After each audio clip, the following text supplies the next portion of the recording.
nossa juventude. Amém? Abra sua Bíblia em 1 Tessalonicenses, capítulo 1, versículo 1 até o 10. Estamos iniciando hoje, pela misericórdia de Deus, uma série do livro da primeira carta de Paulo aos Tessalonicenses e na segunda carta de Paulo aos Tessalonicenses. Estamos iniciando hoje essa série, vamos caminhar um pouquinho, alguns dias com essa série, eu, o pastor Hermes, e estamos iniciando hoje essa importantíssima carta que Paulo escreve ao povo de Tessalônica, essa cidade grega, hoje a moderna Salônica, centro comercial grego, nos dias de hoje, e também uma cidade extremamente importante. Naqueles dias eu quero ler o texto junto com você. Do versículo 1 até o verso 10, assim diz a palavra do Senhor. Paulo, Silvano e Timóteo, a igreja dos Tessalonicenses, em Deus Pai e no Senhor Jesus Cristo, graça e paz a vós outros. Damos sempre graças a Deus por todos vós, mencionando-vos em nossas orações e sem cessar, recordando-nos diante do nosso Deus e Pai da operosidade da vossa fé, da abnegação do vosso amor e da firmeza da vossa esperança em nosso Senhor Jesus Cristo.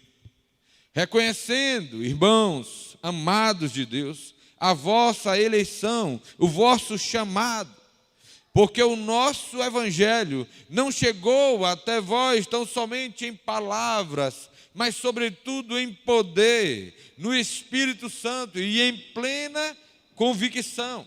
Assim como sabeis ter sido o nosso procedimento entre vós e por amor de vós, com efeito vos tornastes imitadores nossos e do Senhor, tendo recebido a palavra, posto que em muita tribulação, com alegria do Espírito Santo, de sorte que vos tornastes o modelo para todos os crentes na Macedônia e na Acaia, porque de vós repercutiu a palavra do Senhor, não só na Macedônia e Acaia, mas também por toda parte se divulgou a vossa fé para com Deus, a tal ponto de não termos necessidade de acrescentar coisa alguma, pois eles mesmos, no tocante a nós, proclamam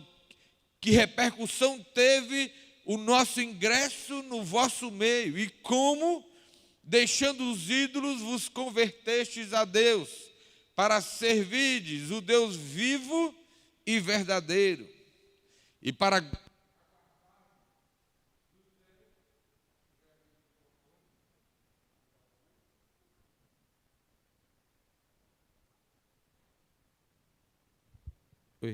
guardardes dos céus o seu Filho, a quem ele ressuscitou dentre os mortos, Jesus, que nos livra da ira vindoura. É o verso 10. Jesus que nos livra da ira vindoura. Curva sua cabeça, feche seus olhos. Deus querido, nós estamos na tua presença nessa noite mais uma vez. Essa é a tua palavra. Pai, eu creio no poder da tua palavra. Eu creio no poder da oração. Eu creio que essa palavra ela não volta vazia. Eu creio que essa palavra ela tem o poder de transformar a minha vida. Eu creio que essa palavra ela pode atingir de maneira tremenda, extraordinária, o meu coração e o coração de cada irmão que assiste, que nos acompanha nessa noite. Então, meu Pai, em nome de Jesus, fala aos nossos corações nesse momento de exposição da Tua palavra, e que nada nem ninguém venha nos impedir de ouvir a Tua voz nessa noite, em nome de Jesus. Amém. Meus irmãos, a carta de Paulo aos Tessalonicenses é conhecida como a mais antiga carta do Novo Testamento, escrita ali entre os anos 50 e 53 depois de Cristo. Alguns vão afirmar que ela foi escrita no ano 51, mas há essa variação do ano 51 a 53, considerada a mais antiga carta escrita. Paulo escreve essa carta provavelmente de Corinto, e Paulo esteve lá em Tessalônica. Paulo esteve lá em Tessalônica em um episódio e plantou a mensagem no coração daquelas pessoas, e eles frutificaram. A carta de Tessalônica, ela traz algumas questões que são importantes. Ela é conhecida como uma carta escatológica, mas também é conhecida como uma carta para a vida da igreja. A carta aos Tessalonicenses é uma carta que ela traz primeiro encorajamento, porque eles estavam enfrentando grande tribulação. Paulo, quando esteve lá, nós vamos ler o texto daqui a pouco, ele sai de lá diante de grande tribulação e revolta por conta dos religiosos, dos judeus, dos fariseus que ali habitavam. É uma carta de encorajamento, é uma carta também onde Paulo exorta acerca de preceitos fundamentais da prática cristã, recomendando o crescimento e o aperfeiçoamento. É uma carta onde Paulo afirma conceitos fundamentais da pessoa e da obra do Senhor Jesus Cristo. É uma carta onde Paulo os adverte e os faz entender uma questão que norteia muito a vida do povo de Tessalônica, que mexia muito com eles, a questão da volta de Jesus. E a questão dos mortos e dos vivos, como seria essa coisa dos vivos na volta de Jesus. Paulo explica isso e deixa bem claro, essa carta tem essas principais preocupações, entre muitas outras. Paulo está com Silvano, com Timóteo. Silvano, na verdade, é o nome romano de Silas. O nome Silas é um nome grego e, nesse momento, assim como Paulo é o nome romano de Saulo, Silvano é o nome romano de Silas, grande companheiro de Paulo de tantas viagens missionárias e que estava o tempo inteiro junto. Timóteo, que também pastoreou a igreja de Tessalônica, que conviveu um tempo com aquele povo. Então Paulo, quando escreve a carta, ele menciona esses dois companheiros de fé, de caminhar, esses dois nobres pastores que o acompanhavam durante toda a sua jornada. Então, quando ele inicia a carta, ele diz Paulo, Silvano e Timóteo. Mas, irmãos, a carta aos Tessalonicenses, ela vem trazer algumas mensagens bem fortes, e o que me chama a atenção, eu quero ir lá em Atos, capítulo 17,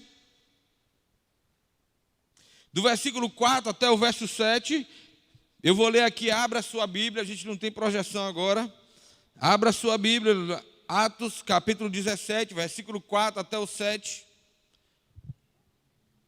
Paulo chega a Tessalônica, Paulo ensina em Tessalônica, Paulo durante 3 semanas ensina na sinagoga, e veja o que acontece com Paulo.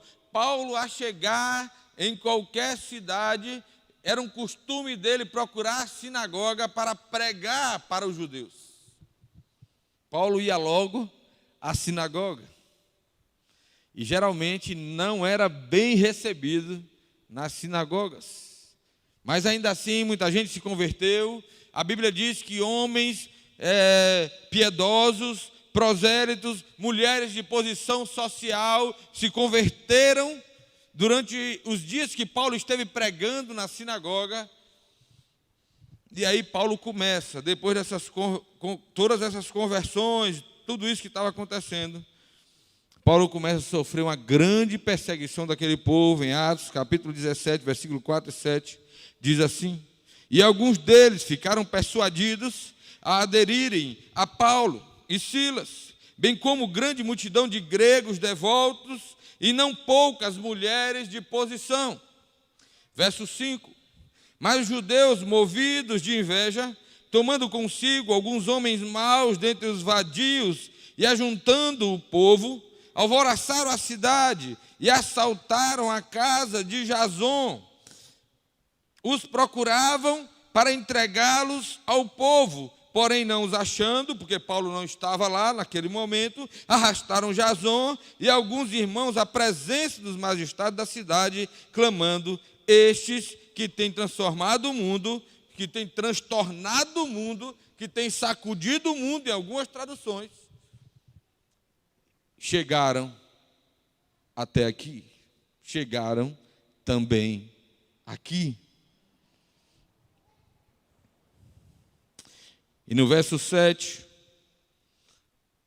os quais Jason hospedou, todos estes procedem contra os decretos de César, afirmando ser Jesus outro rei.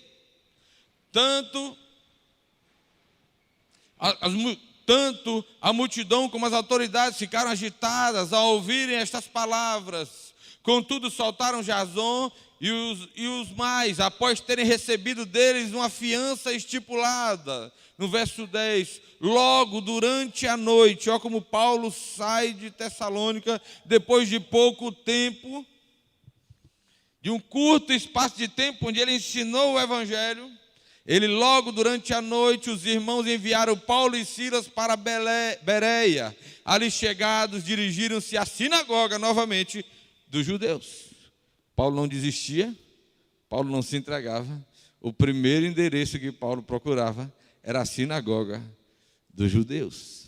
Sendo Paulo um judeu fariseu convertido, Paulo vai também à sinagoga pregar o evangelho de Jesus, para que aqueles irmãos também fossem libertos e os seus olhos fossem abertos, irmãos.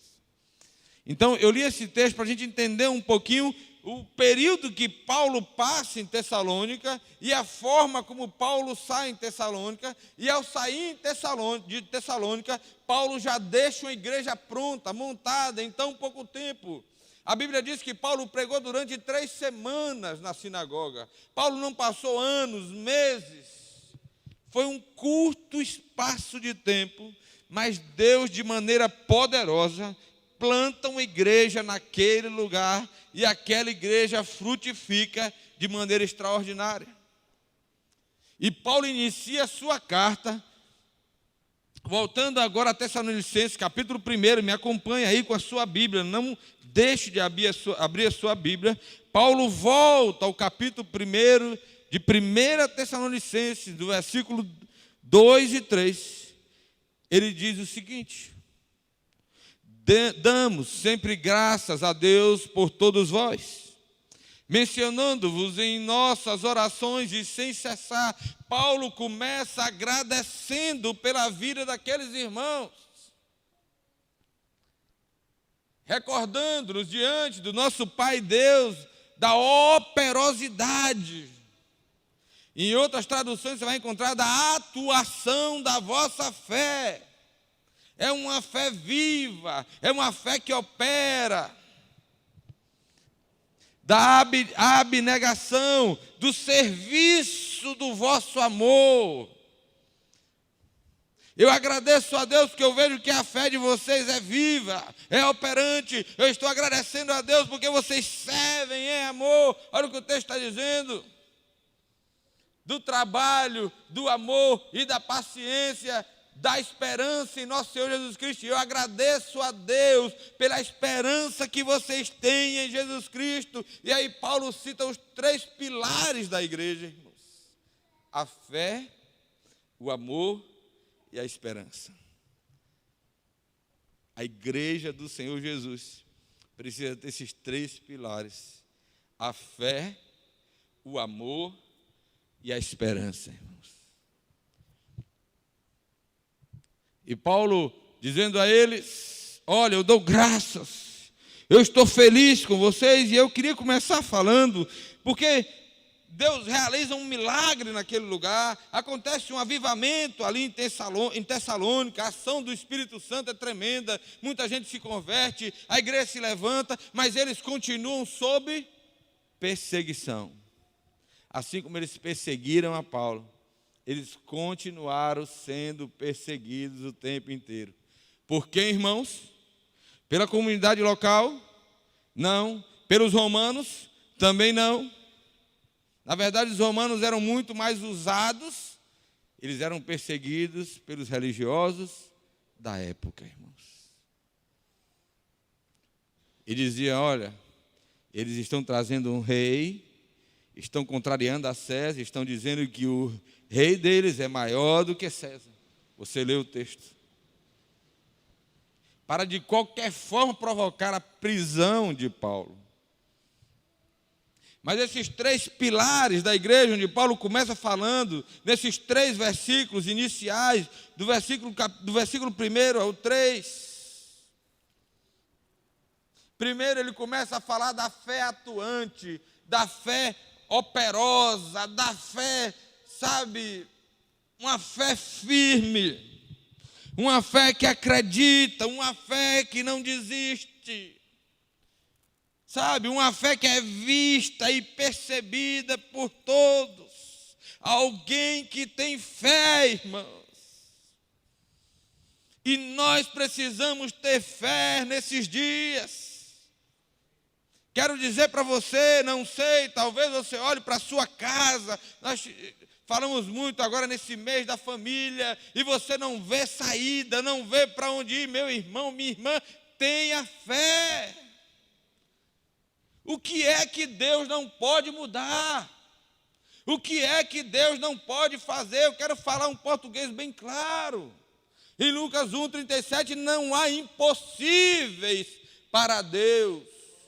Não há nada impossível para Deus. O que é que Deus não pode fazer? É quando a gente olha para o casamento, olha para o filho, quando a gente olha para a situação da empresa, para a situação financeira, meu irmão, minha irmã. Paulo começa dizendo: olha, eu sei que vocês estão vivendo grande tribulação, mas eu percebo e louvo a Deus pela fé operosa de vocês, pela fé atuante. A igreja do Senhor nesses dias precisa usar a fé. Nós precisamos crer, irmãos, no Senhor de todo o nosso coração, entregar tudo a Ele e confiar que Ele pode fazer. Adoecemos muitas vezes por falta de fé, irmãos. Nos entregamos muitas vezes aos problemas porque perdemos a fé. Um homem de Deus, uma mulher de Deus sem fé, ele está morrendo, irmãos. Ele está morto. Está caminhando, e às vezes para um caminho sem volta. Quero dizer a você nessa noite, não perca a sua fé, irmãos. O povo de Tessalônica tinha tudo para perder a fé. E Paulo começa a carta dizendo: eu louvo a Deus pela fé de vocês. E quando a gente tem fé, quem está ao nosso redor percebe a fé que nós temos. E a fé que nós temos afeta a vida de outras pessoas. E a fé que nós temos leva outras pessoas a também crerem em Jesus. Porque se eu não tenho fé verdadeiramente em Jesus, como é que eu posso levar as pessoas a crerem em Jesus também de todo o coração? Se eu mesmo não creio, se eu mesmo não acredito. Muitas vezes nós fazemos coisas e cumprimos alguns protocolos. Às vezes a gente ora por alguém que está doente, está na enfermidade, a gente ora, mas a gente não acredita. Eu não sei se você já sentiu isso. A gente ora porque tem que orar, porque tem que dar satisfação, porque se não orar, tem que orar. Mas a gente mesmo que ora, já não acredita. Tem uma frase famosa de uma irmã nossa, que Cláudio conhece, a gente não vai citar o nome. Eu vou orar, mas eu sei que não vai acontecer. Eu vou orar em favor disso, mas eu sei que não vai acontecer. A gente não diz isso muitas vezes, mas a gente ora e no nosso íntimo, se nós somos honestos, se eu for honesto comigo mesmo, eu oro muitas vezes, mas eu não creio que vai acontecer. É oração sem fé, irmãos. Uma igreja sem fé é uma igreja morta. E não há tribulação que possa derrubar a nossa fé, irmãos. Não pode, não deve, não há dia mau, não há dia difícil, não há dificuldade que venha derrubar a nossa fé, porque a nossa fé precisa estar firmada no Senhor. Já diz o hino. Estão firmadas onde, minha irmã? No Senhor. A minha fé e o meu amor estão firmados no Senhor. Meus irmãos, Paulo começa falando da fé daquele povo que sofreu com perseguição. Um povo que estava correndo risco de vida, mas eles não perderam a fé, irmãos. Eles não abriram mão da fé deles. E não há como viver com a fé do outro. Tinha um amigo querido, que a mãe era muito crente, uma mulher de Deus, né? Essa expressão muito crente, né? Era uma mulher de Deus, ela já partiu para a eternidade, uma senhorinha, uma mulher muito querida, uma mulher de Deus, uma mulher de muita fé. E ele dizia: olha, eu não preciso ser crente, porque a fé da minha mãe é tanta que ela vale por mim, vale pelos meus irmãos. Sabe, a fé, minha mãe tem tanta fé que a fé dela já cobre a minha falta de fé e está tudo bem. Mas a fé é intransferível, irmãos. A fé é pessoal e ela é intransferível. A fé de cada um de nós. Em 1 João 5, versículo 4, ele diz: se nós quisermos vencer o mundo, se nós quisermos vencer as adversidades, se nós quisermos vencer os dias maus, se nós quisermos vencer as nossas tristezas, os nossos reveses, as nossas lutas, se nós quisermos ser crentes, homens e mulheres, vencedores em Cristo Jesus, Ele nos dá a receita. Eu quero ler com você: porque todo que é nascido de Deus, pode ler junto comigo, porque todo que é nascido de Deus vence o mundo, e esta é a vitória que vence o mundo, a nossa fé. Aleluia, irmão. Não esmureça, não. Quando eu quero esmurecer, irmãos, Deus manda alguém para falar comigo. Quando você quiser esmurecer, chame alguém, ligue para alguém, não esmureça, não se entregue. Nós vivemos pela fé e não por vista. Entenda, Deus não vai sentar na mesa com a gente, Ele não vai sentar aqui do outro lado para fazer as contas. Deus não vai sentar aqui para dizer tudo o que vai acontecer. Ele não vai esclarecer tudo. Ele não vai pegar um papel e fazer as contas na calculadora e vai deixar tudo claro. Vai me explicar tudo, não. Ou é pela fé ou não é, irmãos. Sabe, eu não estou vendo, mas vai acontecer. Eu não sei como vai acontecer. Mas fé é isso, é justamente crer naquilo que eu não estou vendo. Sabe, é crer naquilo que não se vê e naquilo que não se espera, diz o apóstolo Paulo. Mas nós cremos. Nós cremos, irmãos. Nós cremos na ação de Deus em nossa vida, na nossa família. Nós cremos na ação de Deus na nossa saúde. Nós cremos na ação de Deus. Eu preciso crer na ação de Deus na minha vida. E Paulo continua a sua carta aos Tessalonicenses, irmãos. E ele diz: olha, também agradeço a Deus. Ainda no verso 3 de 1 Tessalonicenses, Paulo agradece a Deus, irmãos, pela abnegação do vosso amor, pelo amor servidor. Eu estou agradecendo a Deus pela fé de vocês, mas eu estou agradecendo a Deus também pelo amor servidor, não um amor só de palavras, não um amor teórico, não um amor platônico, mas um amor que serve, um amor real, um amor vivo, um amor verdadeiro, um amor que é sentido na prática, um amor que as pessoas podem experimentar, porque eles estão presentes em vocês. Ele diz um amor servidor, e Jesus vai dizer que nós seríamos conhecidos se nós nos amássemos uns aos outros. Vocês serão conhecidos pelo amor. Nós seremos conhecidos pelo amor, irmãos. Eita, papai.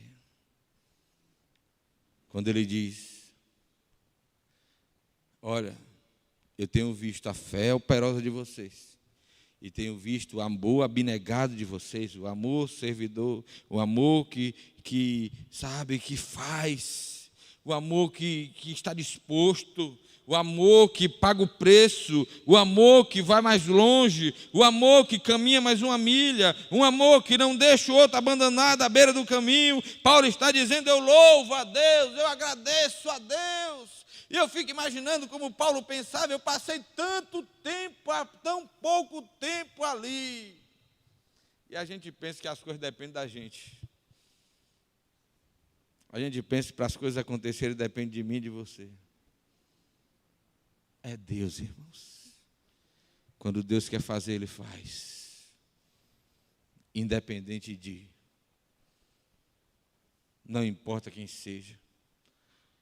Talvez Paulo, na sua humanidade, tenha passado ali: poxa, eu poderia até ter passado mais tempo, ter plantado uma igreja aqui, ter organizado melhor. Deus operou, independente de Paulo ter saído de lá fugido, escorraçado, perseguido. Deus operou milagrosamente naquele lugar, porque é Deus quem faz e acontece sempre, irmãos. Nunca pense que sou eu ou você, porque nós não somos nada, irmãos. Deus, Jesus, Ele é tudo em todos. E é dele tanto querer quanto efetuar, segundo a sua boa vontade. E Ele diz: olha, o amor de vocês é um amor servidor, é um amor não só de pregação, é um amor não só de palavra, mas é um amor do dia a dia, é um amor da prática, é um amor do socorro, é um amor da misericórdia, é um amor da bondade, é um amor que cuida, é um amor que perdoa, é um amor que está presente, é o amor que não passa de largo, é o amor sensível, é o amor empático, que se coloca no lugar do outro e sente a dor do outro. É desse amor que Paulo está falando, lá em Romanos capítulo 12, versículo 9 a 11, Paulo ainda escrevendo também aos romanos. Romanos capítulo 12, versículo de 9 a 11, ele adverte, dizendo: o amor seja não fingido, aborrecei o mal e apegai-vos ao bem, amai-vos cordialmente, uns aos outros com amor fraternal, preferindo-vos em honra uns aos outros. Não sejais vagarosos no cuidado, sede fervorosos no espírito, servindo ao Senhor. No cuidado, sejamos diligentes. No socorro, sejamos diligentes.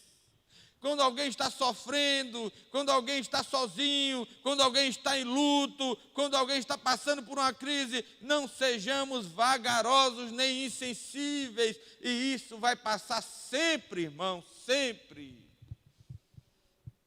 Sobre as nossas prioridades. Porque quando eu olho alguém sofrendo, eu posso dizer assim: mas eu tenho tanta coisa para fazer. Mas quando eu olho alguém sofrendo, pode dizer: mas eu tenho um problema tão grande também. Eu posso passar naquele caminho de Jericó a Jerusalém e dizer: não, eu estou vendo que tem alguém sofrendo ali, mas eu também tenho problemas, eu também tenho um problema na família, eu também tenho um problema em casa, eu também estou sem dinheiro, eu também estou doente, eu também. E a gente coloca sempre as nossas necessidades à frente Isso não é amor, irmãos. Amor, essa semana eu ouvi uma frase forte, não é dar às pessoas o que eu tenho, mas é entregar a elas o que elas precisam. É entregar às pessoas o que elas precisam. Ainda que eu esteja passando um momento difícil na vida, eu sou um soldado do exército do Senhor Jesus. E se eu for chamado, eu preciso obedecer à voz de Deus. Amar o outro não é para vitimizados. Não é para quem vive o tempo inteiro como coitadinho. Não é para quem vive o tempo inteiro pedindo oração, pedindo visita, pedindo socorro, mas ele não ora, ele não visita, ela também não dá socorro. Amor não é para essas pessoas. Na verdade, são pessoas que adoecem e passam a vida inteira na igreja, buscando resolver tão somente os seus problemas, e quanto mais ela busca resolver só os seus problemas, mais adoece e mais os seus problemas não são resolvidos. Nós somos chamados para buscar primeiro o reino de Deus e a sua justiça, e todas as outras coisas, absolutamente todas as outras coisas, nos serão acrescentadas, irmãos. Sabe, Paulo ora e agradece, vocês têm um amor servidor, um amor de serviço. Paulo continua na sua fala, eu estou ainda no versículo 3, irmãos. Como é rico o livro, a carta de Paulo ao povo de Tessalônica, como é rico, como é profundo. Vou terminar daqui a pouco, só estou ainda nos 3 primeiros versículos, e no verso 3, ele ainda diz,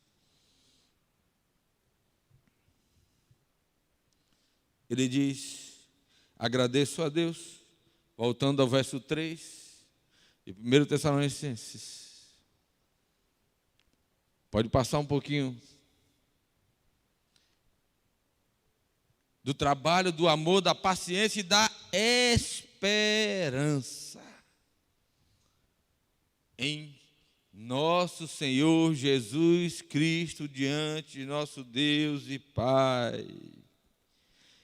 Ele diz, agradeço a Deus, porque vocês têm uma firme esperança em nosso Senhor Jesus Cristo. E aí,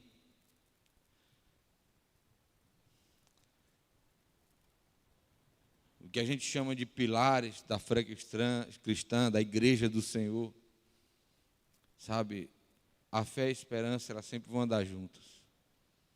Não há como ter fé sem esperança, não há como ter esperança sem fé, e se eu não tenho fé, não há como ter esperança. A esperança de vocês é firme. Em Hebreus 10, 23, o escritor de Hebreus, ele fala algo importante, Hebreus 10, 23, retenhamos firmes, você pode ler junto comigo, retenhamos firmes a confissão da nossa esperança, porque fiel é o que prometeu. É fiel, não é, irmãos? O que prometeu é fiel, não é? O que prometeu a gente pode confiar. Como é que a gente vive sem esperança, irmãos? Como é que a gente deixa ser tomado pelo desespero? Como é que nós permitimos ser tomados pela desesperança? Mas, pastor, os tempos são tão difíceis, as pessoas não querem saber de Deus. Mas, pastor, é tão difícil nesses dias eu quero dizer para você uma coisa, entenda no seu coração. Eu estou entendendo no meu coração, tentando entender o Evangelho, é o poder de Deus para a salvação de todo aquele que crê em qualquer tempo. Nesse tempo que nós chamamos de ser um tempo difícil, eu quero dizer para você, Jesus continua salvando, libertando e curando como nunca, irmãos. Não perca a esperança, não perca a fé, não pare de amar, de servir as pessoas, porque nesse tempo Jesus continua curando, libertando, restaurando, mudando a história das pessoas, reescrevendo vidas, reconstruindo famílias, libertando pessoas da opressão, da depressão, do suicídio. Sabe, irmãos, Deus continua operando tanto. Mas sabe o que é que acontece? É aquela história do pontinho preto na parede, né? O pontinho preto na folha branca. Tudo que acontece de ruim tem muito mais peso emocional na minha vida do que aquilo que acontece de bom. Perceba que isso não acontece só comigo e com você. Porque o próprio povo de Israel, durante a sua trajetória no deserto, olha que eles viram milagres, irmãos. Primeiro eles viram as 10 pragas no Egito. Como Deus agiu de maneira tremenda. Eles saem de lá por um caminho diferente, se deparam no Mar Vermelho. Como é que passa agora? Deus abre o mar. Aí daqui a pouco, irmão, é fome. Deus manda maná, codornizes. Apareceu uma praga de serpentes. Deus providencia. A estátua lá, a serpente de bronze. Sabe? E Deus é providenciando, e a água brota da rocha, e eles andaram, as roupas não envelheceram, as sandálias não quebraram. Eu não sei que marca era aquela sandália daquele povo. Eu não sei que roupa era aquela. Era direto do céu, irmão Jackson. Veio direto do céu, os anjos que trouxeram, porque no sol, na chuva, no vento, no frio, no calor de 60, 50 graus durante o dia, e com temperaturas negativas à noite, as suas roupas não envelheceram, os seus chinelos não se quebraram, vieram da fábrica celestial de Deus.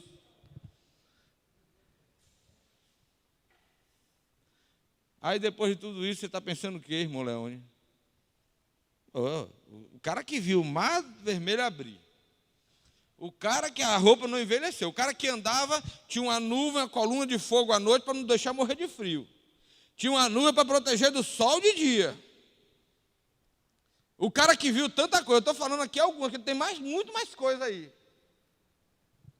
Quando o cara chega na porta da terra, que os espias vão lá, e só Josué e Caleb trazem um relatório, né, digno de homens de Deus. Ele diz, não, vamos embora, voltar, que é melhor voltar para o Egito para comer trigo amassado com alho, com o resto da carne podre que caía da mesa, que apodrecia na mesa dos nobres.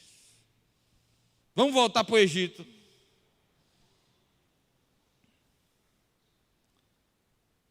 Um momento, uma situação, apagou tudo que eles viram e viveram na sua caminhada, na sua vida com Deus. É o ponto preto na folha em branco. É um sinalzinho na folha em branco. Desculpe usar. Mas é um sinalzinho na folha branca. É aquilo que não deu certo naquele dia. Sabe, irmãos, é aquela pessoa que adoece. E quantas pessoas Deus já curou nessa igreja? Meu Deus do céu. Hein, irmão Zete, quantas pessoas Deus já curou aqui? Curou ou não curou, irmãos? Mas tem muito mais peso quem adoeceu e morreu. vai mexer muito mais comigo que quem morreu. 2 milhões podem ser curados. Um morreu, acabou-se. É a porta da terra prometida. É o sinalzinho na folha limpa. Sabe, irmãos, quero até corrigir aqui, não estou falando numa conotação racista. Quero pedir perdão porque eu usei a expressão preto numa folha branca.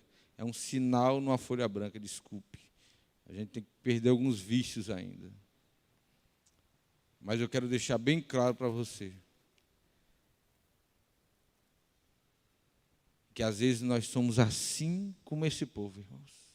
E Paulo está dizendo: eu estou feliz, estou agradecendo a Deus pela firme esperança de vocês, pela fé, pelo amor e pela esperança de vocês. Paulo sabia, eles estavam sendo perseguidos, eles estavam sofrendo, eles estavam vivendo dias difíceis.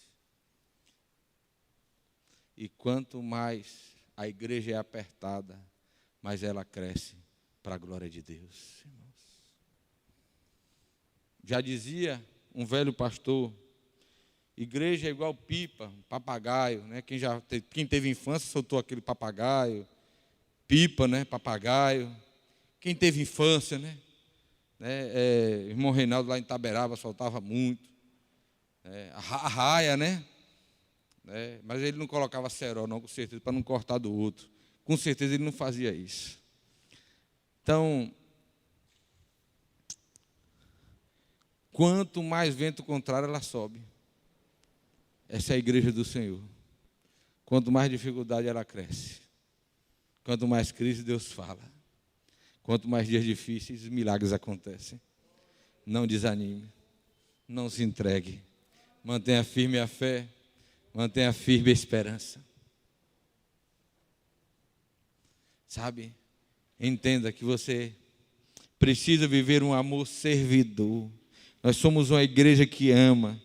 E eu aprendo com a igreja de Tessalônica que em meio às dificuldades e às lutas, eles mantiveram a fé, eles mantiveram o amor e eles mantiveram a esperança. E nós somos convidados por Deus nessa noite a permanecer firme na fé, na esperança e no amor. E o próprio apóstolo Paulo, lá em Coríntios, vai dizer que dos três, o maior destes é o amor. Gostaria que você ficasse de pé nesse instante, meus irmãos. Estamos iniciando essa jornada no livro de 1 Tessalonicenses. E nós queremos ser essa igreja do Senhor. Essa igreja que vive pela fé. Não só expectativas humanas. Não vive só pelo que vê, mas vive pela fé. Eu não estou vendo ainda, mas a fé me permite. Com os olhos da fé eu posso contemplar. Eu posso olhar. Eu posso ver já o que Deus vai fazer. Eu posso ser uma igreja que ama e que serve com amor de verdade de todo o coração. E eu posso ser alguém que não perde a esperança de jeito algum. Porque a sua fé e o seu amor que nós falamos antes estão firmados no Senhor. Aleluia, irmãos. Faça dessa canção a sua oração nesse instante. Converse com Deus. Fale com Ele nesse instante.